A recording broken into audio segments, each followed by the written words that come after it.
If Elite Dangerous 2 ever happens, it needs to overcome a problem that is very much a part of the current Elite, and that is a single word, the idea that space feels empty. This can either be a praise or a deal breaker depending on how you approach the game. However, much of this can fortunately be fixed in such a way that will prevent Elite Dangerous 2 having many of the problems that Elite currently has. And it all comes down to how both players and Frontier define the word empty. For explorers, it's essentially perfection, the idea of insignificance out there in space. For many other people, it's the lack of pushback or the lack of things to do. Some people might, for example, say there's a trade with no dynamics, piracy that can be very random, and fights that really leave no long-term impact. So we have two very different groups of players, both of them using the word empty in two different ways. And it's this core contradiction that leads to many of the problems that we currently have with Elite Dangerous. And if Frontier are ever to work on Elite Dangerous 2, then they're going to need to resolve this issue. Fortunately, it is something that can be fixed. And if you happen to like these Why Do Games Feel the Way They Do videos, then please do consider subscribing. So here's the problem that Elite Dangerous made, and indeed many other space games continue to make. It's the idea of emptiness itself. Somebody says the game feels empty, and the initial response of the developers is always the same. Add more markers, add more points of interest, add more interruptions. In other words, just keep adding more content and do it in such a way that the universe keeps reminding you that it's there. It is an understandable reaction, but it's very much the wrong reaction. And the reason being is that all of these things, what they do is constantly have the galaxy pointing at itself. And this might work in other games and other genres, but when it comes to space games, it is a poison. Because space games have a very unique sensation, perhaps more so than any other game. And that is the idea of isolation, the idea of space being lonely. That space is so big that you pale into insignificance. And if the galaxy is constantly pointing at itself, well, that feeling, that sensation instantly collapses. And just to be very clear here, because sometimes there are some misunderstandings about this isn't about shrinking the galaxy, it's not about trapping anyone in any system, and it's not about trading fun for realism, and I'm certainly not asking for a theme park here. What we need to do instead is resolve the contradiction between the two camps of players. And this is easily possible. It happens by unlinking the idea of empty from space, the idea of nothingness, and instead attaching a different meaning. And that is the word loneliness, or we could actually use other words, isolation, solitude. I mean, actually something specific here. It's not a mood, it's a game mechanic that I'm talking about here. The idea of how cut off you are from the rest of civilization, and what that does to you in turn for your next decisions, and how safely you can actually do that. Think of it as a sliding scale. More importantly, perhaps, this isn't about confinement. I'm not talking about fewer stars. I'm not talking about a busier menu, just a dial, just that sliding scale. And it's not the same as nothingness, it's not the same as emptiness. Instead, this is about separation from you and the rest of civilization, or the rest of anything that can actually help you. And this does something to your decisions. If a sequel to Elite Dangerous ever exists then treating isolation becomes the axis, the central pivot around which the game design can spin. And let me explain why this becomes the map of how to design the game while simultaneously retaining the identity of what makes Elite Elite. Right, so let's be very clear here, because the word loneliness sounds very emotional, and that's entirely understandable. So let's make sure we're all on the same page here. So emptiness, the term space is empty that many people use, is precisely the term that causes this war between the different groups of players, because it lets in two incompatible desires in one single game. Players who love Elite's emptiness don't actually love nothingness. They love the feeling of separation, the silence, the insignificance, the sense that you're far enough away from civilization that you get to hear yourself think, and that you can be awed by the majesty of the galaxy. Now, players who hate Elite's emptiness, they don't hate the things I just described, they just hate the idleness. They hate the sensation that the game is not responding, not pushing back, not asking anything of them unless they go looking for it. That's not to say that either of these things are wrong, it's just to say that they are struggle to coexist within the same game, and there's a better way to provide both of these things whilst pleasing both players. So the idea of loneliness, the idea of isolation, it resolves the tension because isolation is not nothing is happening, it's not emptiness. Isolation instead is what happens when the world is real enough to leave you on your own. It's a world that can still be deep, it can still be reactive, it can still be very dangerous and even full of consequences, but it never actually needs to feel crowded. It also doesn't need more content, and it certainly doesn't need to become a theme park. So if we put the central axis of Elite Dangerous 2 on the bar of isolation, as we're discussing it here, and we mean in the context of space, something that all the mechanics spin around, then you need a model that doesn't collapse back into measuring kilometers and content. And the easiest way to think about this is as 4 different dials, all of them that constantly shift, often without the ship moving very far at all. The first dial is contact. This would be traffic, authority, other pilots, other agendas, the sense that you are part of a living space rather than just a solitary speck. The second dial is how readable a place is. That means how quickly you can tell what kind of situation you're in and what's likely to happen next. The third dial is rescue time, how close to safety and services you are, and how quickly repairs, refueling, information, or simply another living soul can become available if something goes wrong. And the fourth dial is the cost of failure, what a mistake actually does to you if something goes wrong. Not necessarily as a slap to your face or to your wrist, but as a change in the future of your game and your play session, the options that are available to you and your ability to continue onwards. And here's the important part. You can be in 10 minutes from a station and still feel completely alone if those dials swing in the wrong way, if contacts drop, if the environment stops making sense, if rescue becomes uncertain and failure stops being recoverable. That's why distance isn't the point here. Isolation becomes the central theme. And this is precisely what I was talking about in a previous video on scale in space. Now, once you have this concept of isolation all dialed in, once you have that, you get something quite radical. It strips away the concept of developers having to add in a grind or fun, or grind versus fun, depending on how you look at that. And instead, your choice as a player becomes about isolation. What kind of connected to you as a player actually want? What kind of uncertainty can you tolerate whilst you're playing? And what kind of consequences are you willing to accept? Now, take that model and apply it to the galaxy map. This isn't done as coloured borders, and it's not done as obvious biomes, but as isolation archetypes as such, regions that are defined by a particular profile of contact, readability, rescue, and consequence. It means the galaxy as a whole becomes legible in a very different way to it is right now.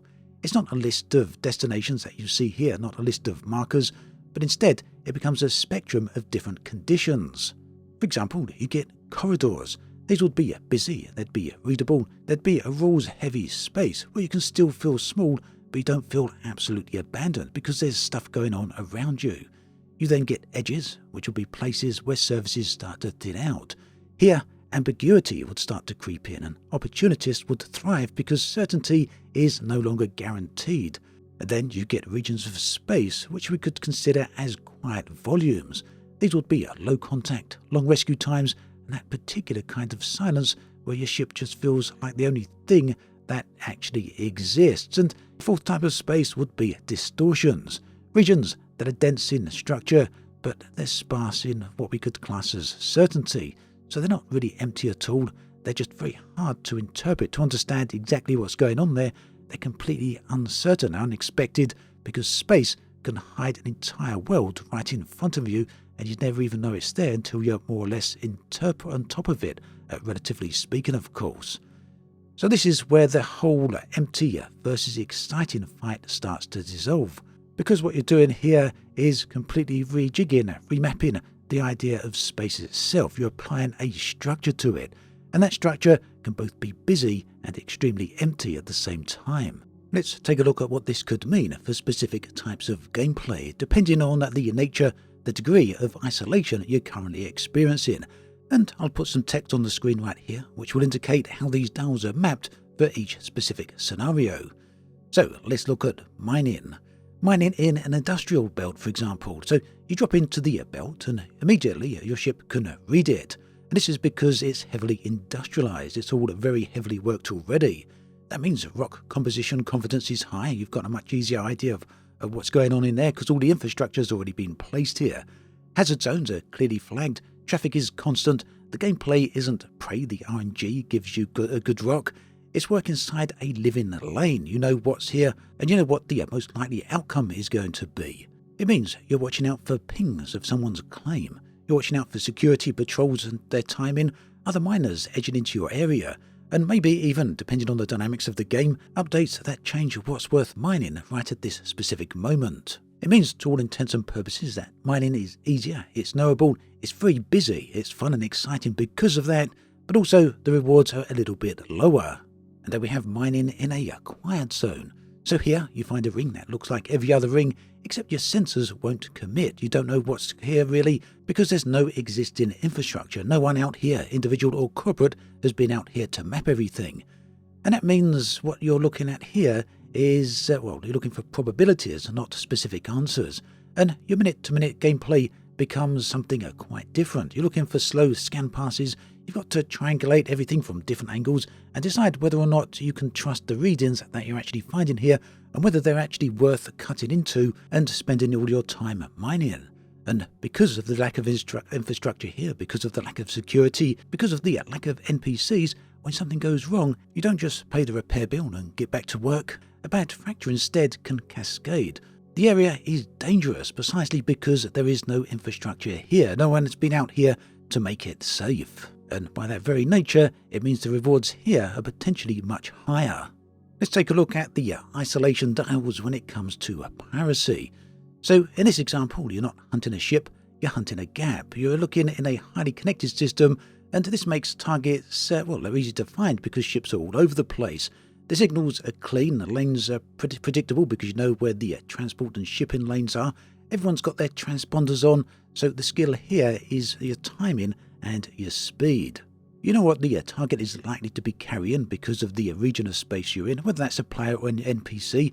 You need to get in and out quickly before security arrives, and that means you need to be quite surgical here. It also means that you might not have the time to pick up all the resources after you've done your little piracy act. No time to salvage the ship, take modules, or take all the cargo. Otherwise, we've got edge piracy. So out here, finding prey is much harder because the space won't explain itself. You've got to spend a lot of time searching here. Signals aren't labelled cleanly.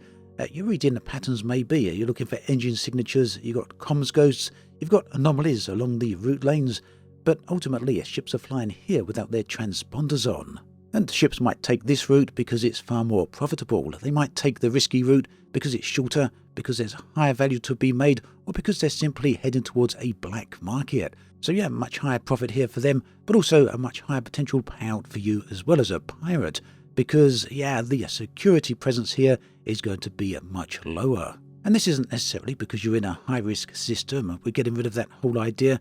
Instead, we've got areas of a particular star system that are more prone to trouble than other areas. We're not looking at safe star systems here versus risky star systems.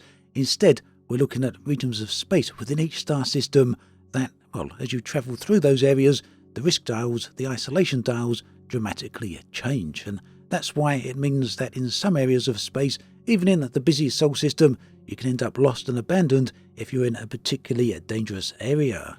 And let's look at how this might work for exploration.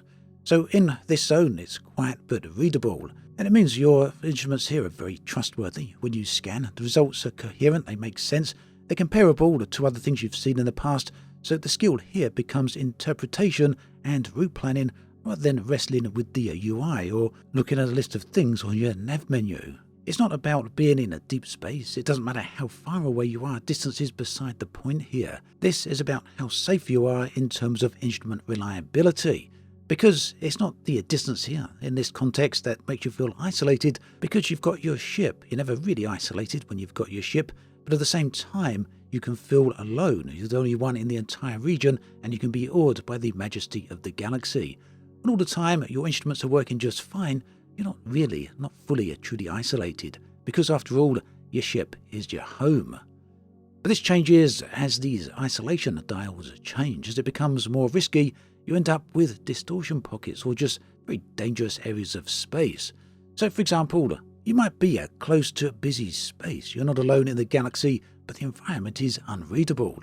You've got traffic, you've got noisy contaminate on your sensors, you've got signals overlapping from other ships, you've got false positives because there's stations and there's comms traffic and all that sort of thing going on, and exploration here becomes a very different thing indeed.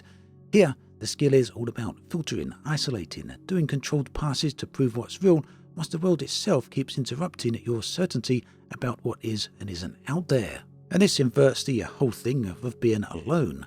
When it comes to mining, you're in danger because you're alone. But when it comes to exploration, the danger here is that other people are around, the fact that you're not alone. Because the moment you start trying to discover something, you're finding something unique, you're finding something rare, other people are coming along and maybe taking that from you. You're attracting scavengers, opportunists, or maybe even interest from other factions out there, because whatever you may find may be of interest to them. The risk here is not necessarily at risk to yourself or risk to your own ship, but someone else discovering what you're finding.